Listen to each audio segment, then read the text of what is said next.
the person they intended to proclaim against wasn't in this home. And therefore there was no basis at all for them to come to proclaim or attach any goods, animals or property in this particular home. Member of County Assembly for West Ugenya Ward, Mr. Oduor Odongo, who visited the family, condemned the incident and equally demanded justice, vowing to ensure that the police officer who allegedly killed Austin is brought to book. Court order to Kuala could have stopped those guys from reprocessing these cows or doing what they did. Actually, that is the area of concern. I'm wondering why the OCS saw the court order that was stopping the reprocession and proceeded with the reprocession. And in his presence, as the OCS, the officer commanding the station was present when this incident was happening. Actually, that I wanted to know, and this is a matter that will not be taken lightly. I, as a leader of this area, representing my people, we know what has transpired, and we are aware that this is a norm. It is not the first time that such incident is happening in this area. Siaya County Police Commander Mr. Cleti Kimayo has confirmed the incident, saying, however, that there were conflicting reports on exactly what led to the death of Austin, noting that the report that he got from Ukwala Police Station was that the deceased attempted to jump into the vehicle and missed the grip, then fell on the ground. The family members who were present during that incident, they are recording their statements today, and a file will be compiled. And as we wait for the postmortem report, which will be part of that inquiry file, we shall know the truth concerning the incident, the cause of the death, whether the police vehicle ran over this person or not.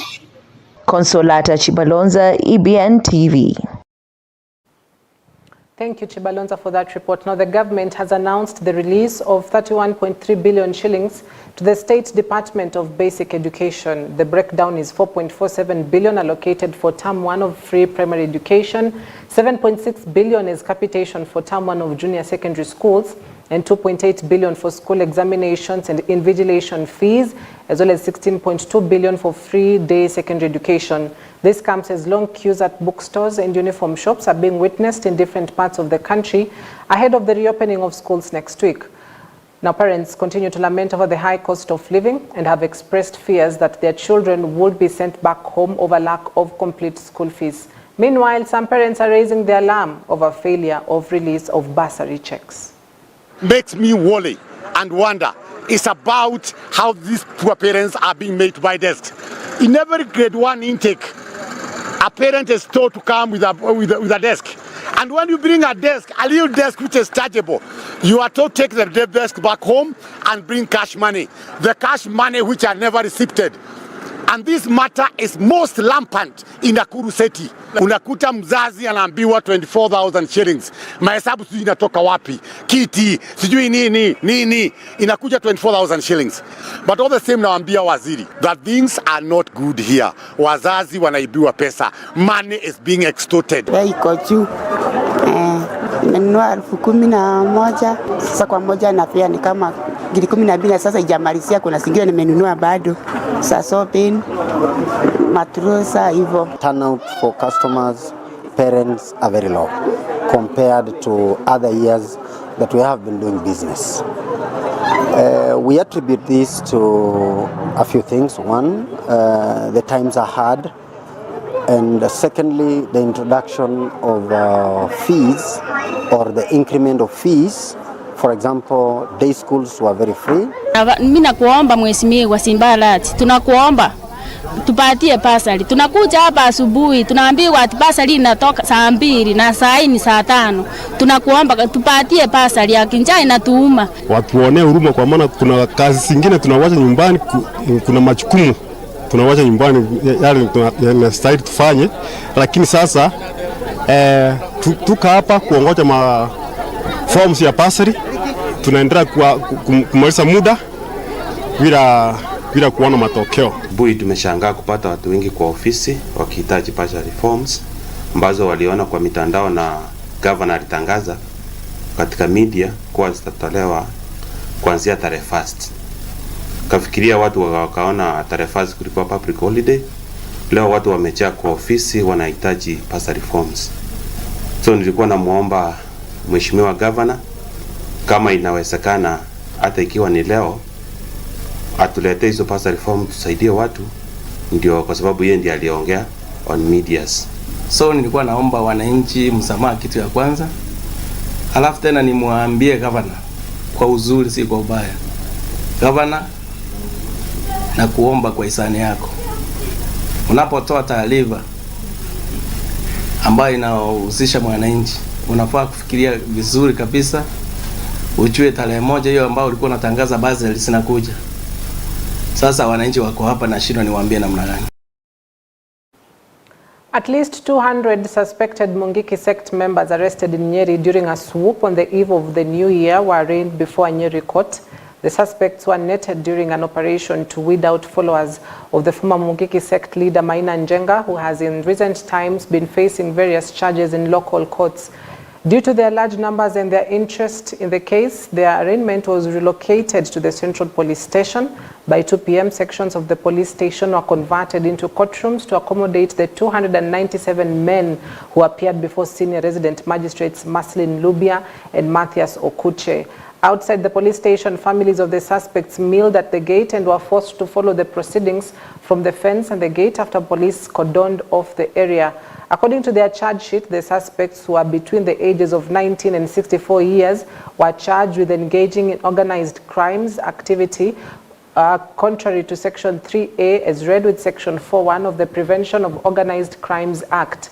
All 297 of them denied the charges and were released on a cash bail of 10,000 Kenyan shillings.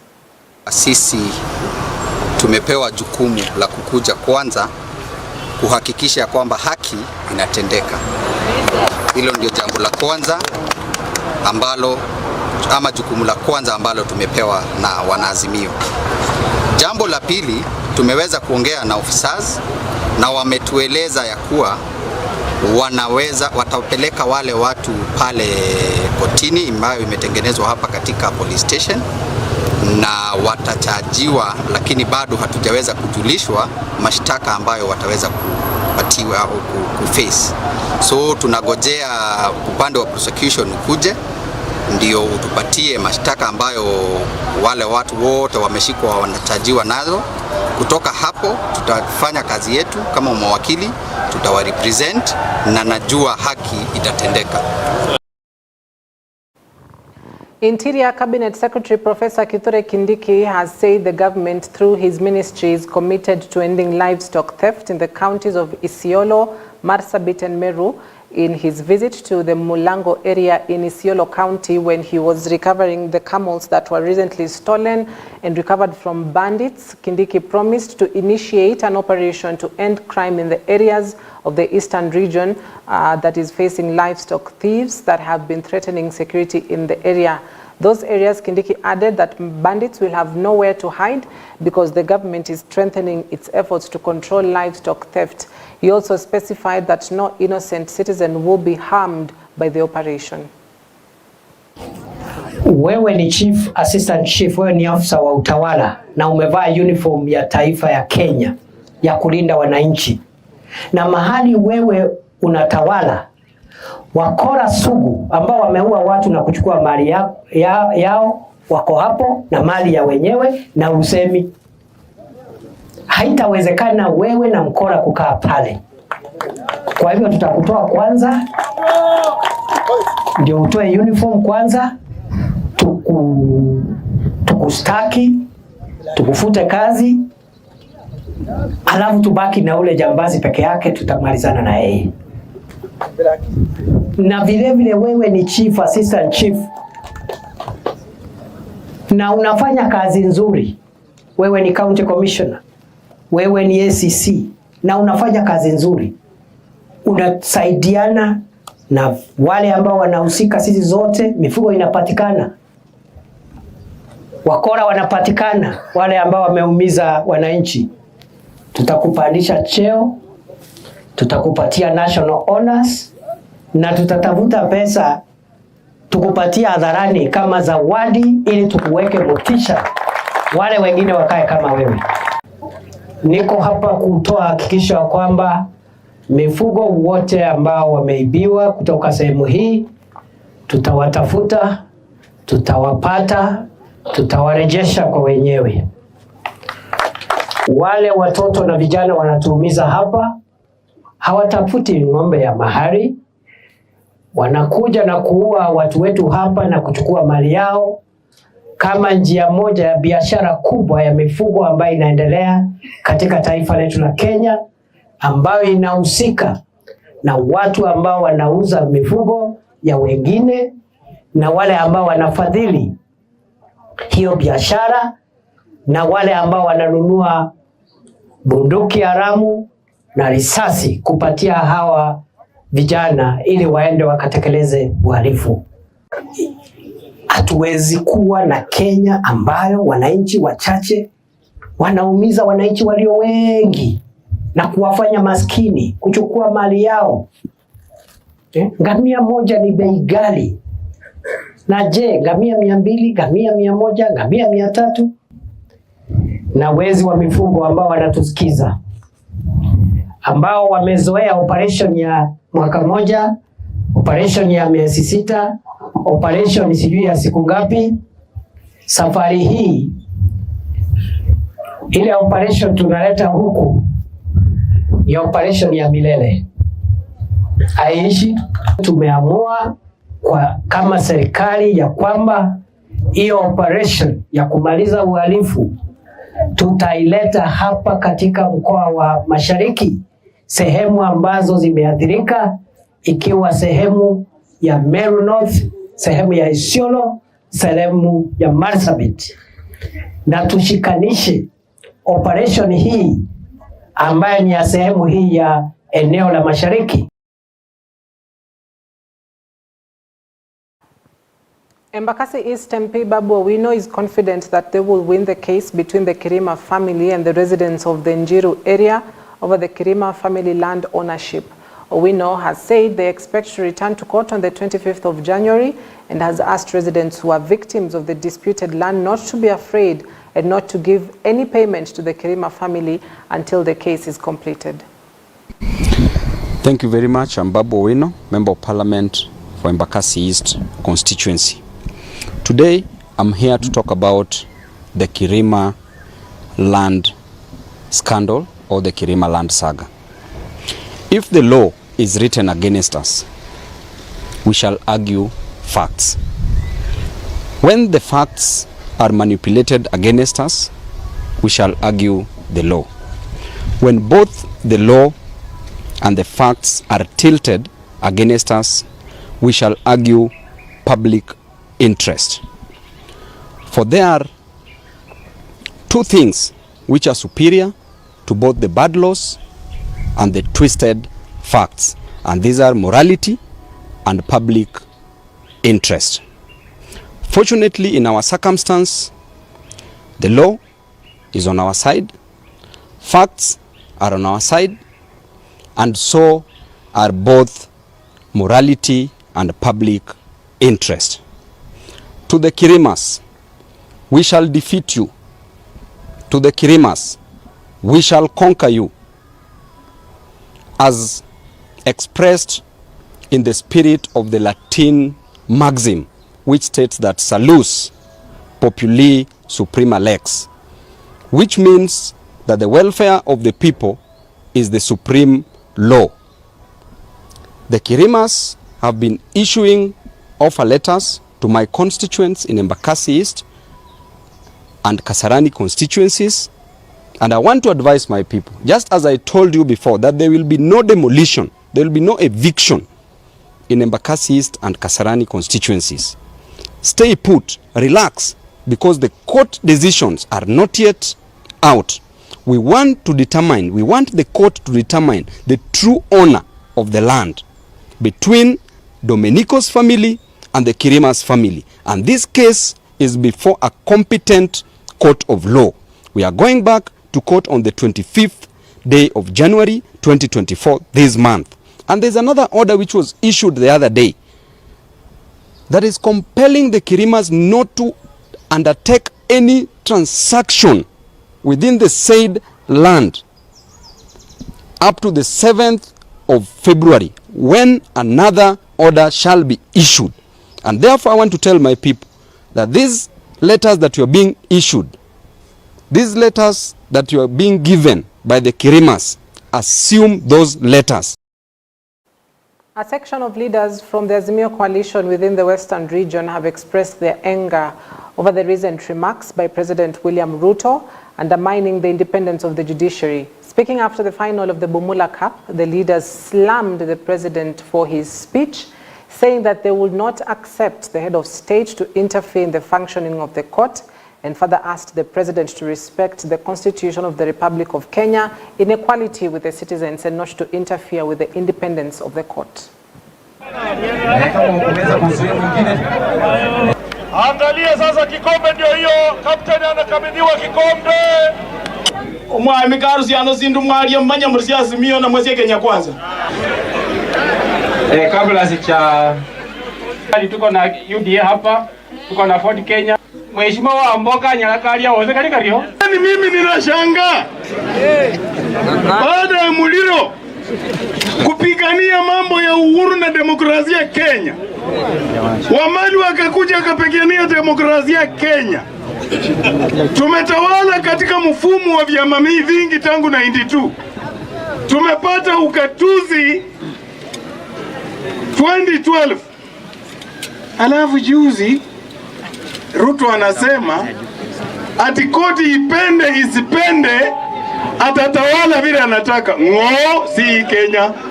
Mheshimiwa Rais, kwa heshima na taadhima zote, Mheshimiwa, kiburi imeingia kidogo. Kwanza kusema ati sasa koti pia hataki. Huko bunge hata huyu ndugu yangu Makali anajua. Mheshimiwa Ruto amecapture bunge. Iko wabunge waoga wakisikia jina yake wanatetemeka. Analeta bills vile anataka. Vile anataka. Sasa bunge iko under capture. Tulikuwa tumebaki na institution moja. Na mimi nataka kuwatuma ndugu zangu mko hapo Kenya kwanza. Sisi si ati tunapinga rais, hapana. Lakini ajiheshimu yeye mwenyewe kama rais wa Jamhuri ya Kenya. Alafu pia aheshimu wananchi. Matatu operators in Kakamega have issued a stern warning declaring not to comply with the recently imposed monthly fee increment of 4,500 shillings by the county government of Kakamega. Operators expressing their discontent demanded full engagement from the county administration to justify the abrupt rise from the previous 3,000 shillings without prior notice. Now, operators have pledged not to remit the increased fees until thoroughly briefed in a consultative forum. Na hawajatuhusisha, wanasema ni assembly ndio imepitisha, watu ya revenue walipeana proposal na watu ya county assembly wamepitisha hiyo financial bill. Wamesema tutaanza kulipa shilingi 4,500 kutoka shilingi 3,000 na hawajatupatia reason tu. Bus park imepewa traders ndio wanatandika panga kwa barabara, kamba, hakuna mahali pa gari kusimama. Zile spaces zimetengenezwa na engineer ambaye alitengeneza hii barabara, zinatumika na watu wa parking wa magari ndogo, wanapaka magari na hawalipi parking fee. Mahali matatu nafaa kudrop abiria na kupick. Langu ni kuomba Mr. Governor kwamba hata nyumba ukitaka kupandisha rent, at least unachanganya tenant unamwekea tiles chini. Kwa saa hizi hakuna service yote ambayo ametumeka Kakamega County. Ukiangalia upande wa Pass Park hatuna mahali pa kupanga magari. Wanasoko wamejaa kila mahali, iko kila mapanga kila mahali. So ni ombi letu kwamba angetaka mzuri aitane public participation. Tukae chini, tupitishe ile kauli ambayo wamesema. Lakini kwa saa hii tumesema kwamba kwa umoja hatutaweza kulipa hiyo 1,500. Tutalipa 3,000 ama turudi kwa 12 fee ya kila siku ya shilingi 50. Now, Kenyan youths are being encouraged to understand and promote their culture and tradition. The call came during the annual Abatoto cultural celebrations in Kakamega County. The initiative aims to instill discipline and perpetuate cultural heritage for future generations. Ni ya kufana sana, na tukiendelea kuweka mambo ya kitamaduni, tukifundisha watoto wetu mambo ya kitamaduni, itatusaidia hata mambo ya mimba ya mapema. Watoto watafundishwa ya kwamba kulikuwa na ile miaka ya kuolewa, kulikuwa na miaka ya utaratibu. tunaingia Januari, sisi tunaomba serikali kuu ilete pesa kwa CDF na ilete pesa yenye tutasaidia watu wetu, kwa maana gharama ya maisha iko juu. Watu wetu vile shule zinafunguka hawana school fees. Kwa hivyo ndio tunaomba serikali haraka iwezekanavyo, hata kama CDF imechelewa, walete ile vote ya basari. Hata sisi kina mama watuletee pesa yenye tunaweza kusaidia hawa watu wetu. Tuko na wale wa affirmative action wenye tunasaidia. Yale mambo ambayo yanaletwa na wazungu kama ile gayism, lesbianism ambayo wanataka wahalalisha hapa Kenya. Udamaduni huu, kupitia kwa udamaduni huu tunalahani iko kitendo, na hatutaki vijana wetu wahusiane na mambo ya gayism na lesbianism. Hayo mambo yanalaaniwa hata na hawa watoto ambao wameandaa sherehe ya siku yao. Ndio kwa sababu imesemekana ya kwamba tunahusisha vijana wote. Hataki kuitwa minority kila wakati.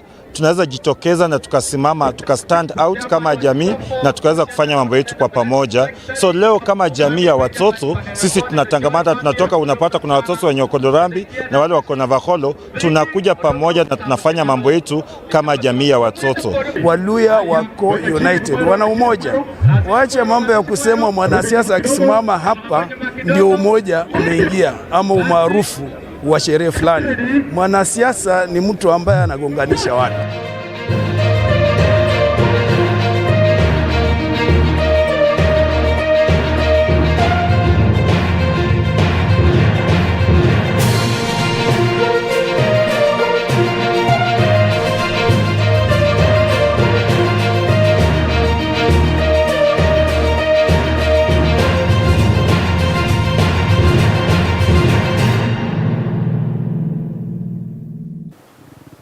Sports Cabinet Secretary Ababu Namwamba has said that one way to raise the standards of sports in the country is to invest in talented young people and sports within the counties through the talent program, with the intent of identifying and mentoring the younger generation. CS Namwamba has indicated that the Ministry of Sports will provide more money for inter-school sports this year. Among the issues concerning talent, to develop talent among the young people in the country and strengthen different sports to achieve international standards.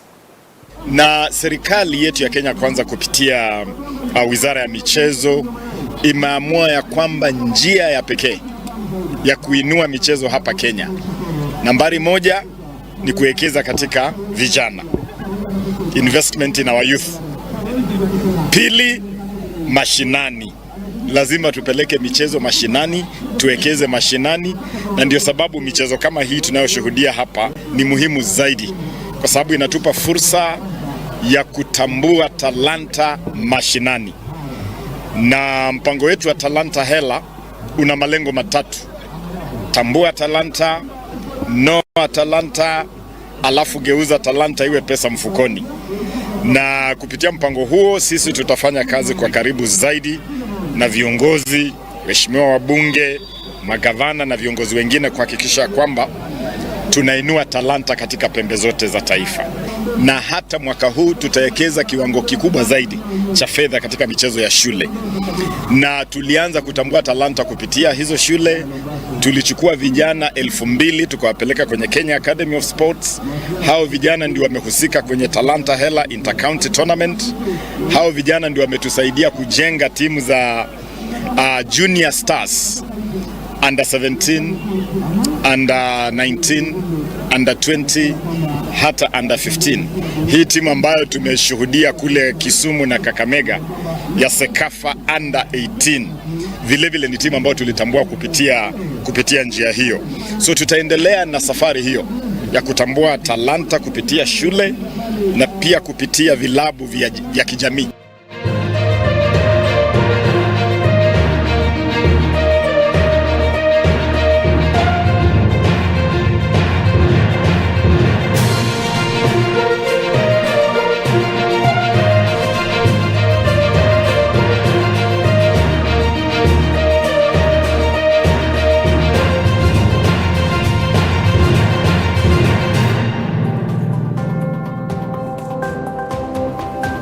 Well, thank you so much for your company. That there wraps it up for us tonight. My name is Cynthia Nanjala. Have a wonderful evening.